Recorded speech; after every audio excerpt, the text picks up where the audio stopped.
ప్రేక్షకులకి ఆ లలితాంబిక అమ్మవారి యొక్క అనుగ్రహం పరిపూర్ణంగా కలగాలని మనస్ఫూర్తిగా కోరుకుంటూ మనం ఈరోజు చంద్ర సూర్య గ్రహణాలు ఎప్పుడు ఏర్పడుతున్నాయి, ఈ గ్రహణాలు ఏర్పడడం వల్ల గ్రహణం ఏర్పడినటువంటి 40 రోజుల వరకు ద్వాదశ లగ్నాల వారు లేదా లగ్నం తెలియని వారు రాసుల వారు ఎటువంటి జాగ్రత్తలు తీసుకోవాలి, ఏ విషయాల్లో కలిసి వచ్చే యోగం ఉంది. గ్రహణం అంటే ఎంతసేపు ఇబ్బందనే కాదు, కలిసి వచ్చే యోగం ఉంటుంది. అయితే చంద్ర సూర్య గ్రహణాల యొక్క సమయాలు చెప్తాను, గుర్తుపెట్టుకోండి.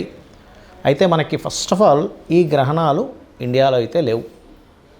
అమెరికా కంట్రీస్ బయట దేశాల్లో ఉంది, మన ఇండియాలో గ్రహణం లేదు. ఎందుకు లేదు అంటే మనకి 18వ తేదీ సెప్టెంబర్ 18వ తేదీ వచ్చేటువంటి చంద్రగ్రహణం ఉదయం 6:12 నుంచి 10:17 మధ్యలో వస్తుందంటే ఉదయం పూట మనకి చంద్రుడు కనబడ్డు, మనకి చంద్రగ్రహణం లేదు.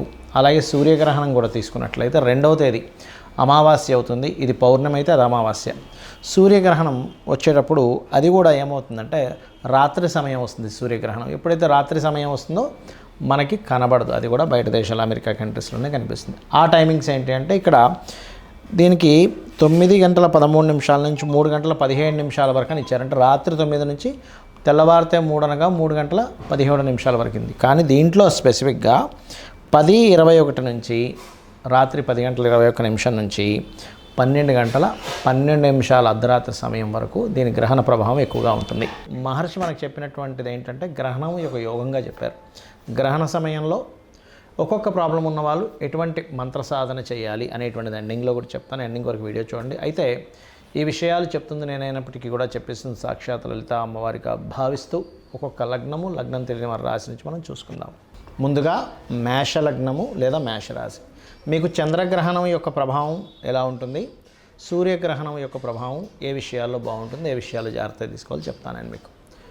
ఈ గ్రహణ ప్రభావం గ్రహణం రోజు నుంచి 40 రోజులు ఉంటుంది, మండల కాలం ఉంటుంది, గుర్తుపెట్టుకోండి. చంద్రుడికి అండ్ రవికి అయినా కూడా గుర్తుపెట్టుకోండి గ్రహణాలకి.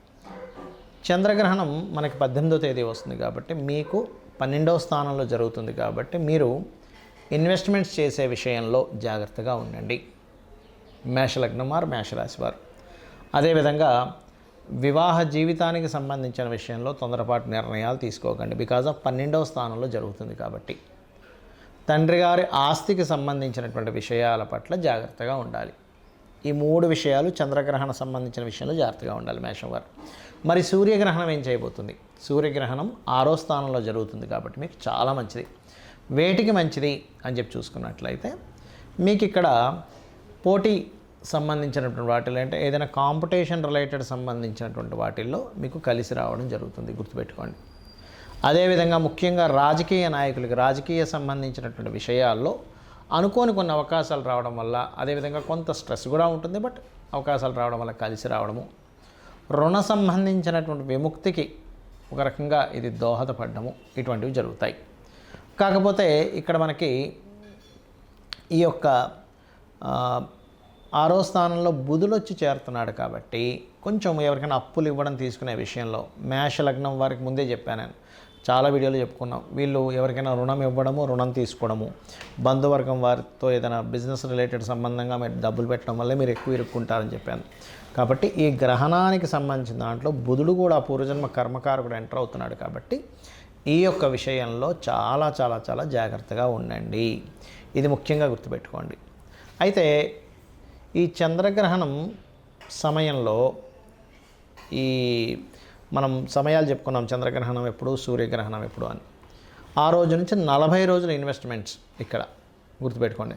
సూర్యగ్రహణం నుంచి 40 రోజుల పాటు అప్పులు ఇవ్వడం తీసుకునే విషయాల్లో ముఖ్యంగా జాగ్రత్త వహించండి. మీకు ఈ గ్రహణ సమయంలో కనుక జపం చేసుకున్నట్లయితే గుర్తుపెట్టుకోండి, ఇన్వెస్ట్మెంట్స్ విషయంలో జాగ్రత్త పడాలని చెప్పాను కదా. గతంలో ఏమైనా ఇన్వెస్ట్మెంట్ చేసి అవి ఇరుక్కుపోయి దాని నుంచి ధనం రావట్లేదని బాధపడేటువంటి వారికి ముఖ్యంగా మీకు పంచమాధిపతి రవి అవుతాడు కాబట్టి మేషం వారు గణపతికి సంబంధించినటువంటిది, సూర్య భగవానుడికి సంబంధించినటువంటి ఆరాధన చేయడం లేదా దుర్గాదేవి యొక్క ఆరాధన చేయడం చేయొచ్చు, అందులో ఎటువంటి సందేహం లేదు. అయితే జనరల్గా ఇంకేమేం చేయొచ్చు అనేది మీకు ఎండింగ్లో చెప్తాను, బట్ ఇవి మాత్రం పర్టికులర్గా ఈ యొక్క ఆరాధన చేసినట్లయితే మీకు అన్ని విధాలా బాగుంటుంది. ఇక్కడ చాలామందికి చాలా ప్రశ్నలు ఉన్నాయి. మరి ఇక్కడ ఇండియాలో లేదు కదా, ఇండియాలో ఉండేవాళ్ళు జాగ్రత్తలు పాటించాలా. ఒకటి గుర్తుపెట్టుకోండి, గ్రహణం అనేటువంటిది మహర్షి మనకి ఒక యోగంగా చెప్పాడు. సో ఎప్పుడైతే యోగంగా చెప్పాడో గ్రహణం అనేటువంటిది మహర్షి, దీన్ని మనం అర్థం చేసుకోవాల్సింది ఏంటంటే, గ్రహణ సమయంలో మనం మంత్ర సాధన చేసినట్లయితే ఒక 3 సంవత్సరాల పాటు చేసినటువంటి జప ఫలితం వస్తుంది మనకి. ఎందుకు? ఒకసారి చేస్తే 1000 సార్లు చేసిన ఫలితం, లేదా పునశ్చరణ చేసినటువంటి ఫలితం. కాబట్టి మొట్టమొదటిగా జపం చేయడానికి ట్రై చేయండి. ఆ సమయంలో మనకి ఇండియాలో లేకపోయినా ఖగోళంలో మనకు ఆ కాంబినేషన్ వచ్చింది కాబట్టి జప ఫలితం ఖచ్చితంగా వస్తుంది. ఒకటి. రెండవది ఏమిటి అంటే, గ్రహణం ఎవరికైతే ప్రభావం ఎక్కువగా ఉందో లేదా ప్రభావం లేని వాళ్ళు కూడా దానం ఇవ్వచ్చు, తప్పేం లేదు. ఏ దానం ఇవ్వాలి అంటే, గోధుమలు 1 కేజీంబావు గోధుమలు, బియ్యము అన్నీ కూడా కేజీంబావు, మినుములు, ఉలవలు ఖచ్చితంగా దానంగా ఇవ్వండి. అది సూర్యగ్రహణానికైనా చంద్రగ్రహణానికైనా. దాంతోపాటు రవి చంద్ర ప్రతిమలు ఇవ్వండి. నాగపడిగ ఉన్నటువంటిది ఉంటుంది, అమ్ముతారు మనకి పూజా సామాగ్రి స్టోర్స్లో. ఆ నాగపడిగా ఒక ఇత్తడికి సంబంధించినటువంటిది ఒక చిన్న గిన్నె లాంటిది తీసుకొని దాంట్లో నెయ్యి పెట్టి, ఇంకా మీకు వీలైతే కొన్ని పప్పులు కూడా ఇవ్వచ్చు, తప్పేం కాదు. వీటిని ప్రధానంగా మీరు గ్రహణం రోజు కానీ తర్వాత రోజు కానీ మీరు మీకు దగ్గరలో ఉండే ఆలయంలో ఉండే పురోహితులకి మంత్రసహితంగా ఇవ్వాలి. అంటే గ్రహణ దోష నివారణార్థం అని చెప్పి వాళ్ళు తీసుకుంటారు, ఏదో అక్కడ పెట్టేసి వెళ్ళండి అంటే అలాంటివి పనిచేయవు, గుర్తుపెట్టుకోండి. అదేవిధంగా కొన్ని ప్రదేశాల్లో టెంపుల్స్ ఉండవు, మరి అప్పుడు ఏం చేయాలి? రవి చంద్ర రాహుకేతువుకు సంబంధించిన స్తోత్ర పఠనం చేసుకోవచ్చు. లేదా ఓం సూర్యాయ నమః, ఓం చంద్రాయ నమః, ఓం రాహవే నమః, ఓం కేతవే నమః అని కూడా చేసుకోవచ్చు, అందులో ఎటువంటి సందేహం లేదు. అయితే ఇక్కడ కొంతమందికి స్పెసిఫిక్గా కొన్ని ప్రాబ్లమ్స్ ఉంటాయి. అంటే అలాగా అప్పులు ఎక్కువగా ఉన్నాయి, కన్నా రాశి లగ్నం ఏమీ తెలియదండి, ఆ సమయంలో నేనేం చేయాలి? సూర్యగ్రహణం ఆ చంద్రగ్రహణ సమయంలో అనుకున్నప్పుడు ఓం అపర్ణాయై నమః అనే మంత్రాన్ని త్రికరణ శుద్ధిగా మంత్రం మీదే ధ్యాస పెట్టి మంత్రాన్ని ఆస్వాదిస్తూ చేయండి. ఖచ్చితంగా మీకు ఉండేటువంటి అప్పుల బాధలు, మీకు కొత్త అవకాశాలు వచ్చి ధనం అభివృద్ధి పెరిగి అప్పులు తీరుతాయి. నాకు అప్పులు లేవు కానీ ధనాభివృద్ధి కావాలండి అంటారు కొంతమంది. అలాంటి వారు చాలా నామాలు ఉన్నాయి, లలిత సహస్రనామాల్లో 2 చెప్తాను చూడండి. ఓం సంపత్కరీ సమారూఢ సింధుర వ్రజసేవితాయై నమః. అదేవిధంగా ఓం ధర్మాధ్యక్ష ధనాధ్యక్ష ధనధాన్య వివర్ధినియై నమః. ఈ 2 చేసుకోవచ్చు. ఉద్యోగం రావట్లేదు, దీనికి కూడా చాలా ఉన్నాయి కానీ 2 చెప్తాను. ఏమిటంటే అవి ఓం శ్రీమాత శ్రీ మహారాజ్ఞి శ్రీమత్ సింహాసనేశ్వరి నమః, ఓం మాణిక్య మకుటాకార జానుద్వయ విరాజితాయై నమః. ఈ 2ట్లో ఏది చేసుకున్నా మీకు ఉద్యోగ ప్రాప్తి కలుగుతుంది. మరి అనారోగ్య సమస్యలు ఉన్నాయండి, క్రీం అచ్యుతానంత గోవింద లేదా ఓం సర్వవ్యాధి ప్రశమని సర్వమృత్యు నివారిణి అగ్రగణ్య అచింత్య రూప కలికల్మషనాశిని. దీనికి లలిత సహస్రనామాల్లో ఒక లైన్ చదివి మళ్ళీ ఈ మంత్రం పెట్టి మళ్ళీ ఒక లైన్ చదివి అలా కూడా చేస్తాను. అంటే అలాగా ఓం శ్రీమాత శ్రీ మహారాజ్ఞి శ్రీమత్ సింహాసనేశ్వరి సర్వవ్యాధి ప్రశమని సర్వమృత్యు నివారిణి శ్రగ్ని, అలా అంటే ఒకసారి ఒక లైన్ చదువుతారు, మళ్ళీ మధ్యలో ఇది పెడతారు, మళ్ళీ అలా దాన్ని సంపుటీకరణ అంటారు. అలా చేస్తే కూడా చక్కటి ఫలితాలు వస్తాయి. అదేవిధంగా మరి కొంతమందికి మానసికంగా ఇబ్బందులు కానీ లేకపోతే పని మధ్యలో ఆగిపోతూ ఉంటుంది. అలాంటప్పుడు అంటే సగంలో ఆగిపోయిందండి, సగం పనే ఆగిపోయింది అంటూ ఉంటారు, అన్నీ సగమే అవుతుంటాయి వాళ్ళ లైఫ్లో. అలాంటి వారు ఓం అష్టమీ చంద్ర విభ్రాజ దళికస్థల శోభితాయై నమః. ఇది చేసుకోవచ్చు హ్యాపీగా. ఇలాగా 1 కాదు 2 కాదు. కొంతమంది మనసు బాగోదు అసలు, ఓం మనస్వినియై నమః. వివాహం అవ్వట్లేదండి, చాలామందికి ఇవాళ రేపు వివాహం అవ్వట్లేదు. అలాంటి వారు ఓం కామేశబద్ధ మాంగళ్య సూత్ర శోభిత కందరాయై నమః.